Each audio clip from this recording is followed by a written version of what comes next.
मुख्यमंत्री साहेब, तुम्ही आज या लाडक्या बहिणीच्यासाठी तुमची योजना आहे 1,500 रुपये देऊन तुम्ही माहेरचा आयर भगिनींना देण्याचा प्रयत्न करत आहात किंवा देत आहात, तर ते 1,500 रुपये तुम्ही महिलांचा आर्थिक परिस्थिती मजबूत करत नाही तर महिलांना अपंग करत आहात, मजबूर करत आहात. तिची परिस्थिती आज खरंच बरी नाही.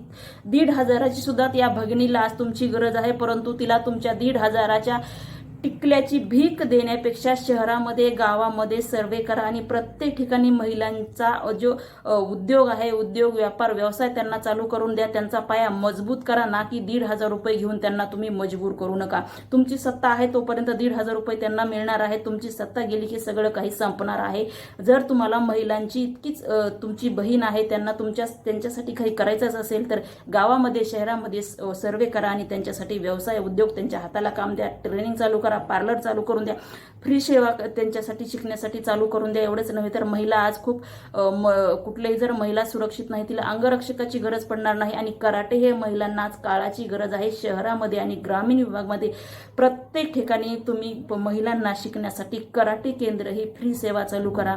महिलांना तुम्ही 1,500ची भीक देऊ नका, त्यांचा पाया मजबूत करा. आमची कष्ट करायची तयारी आहे, तुम्ही फक्त आमच्या हाताला मजबूत काम द्या.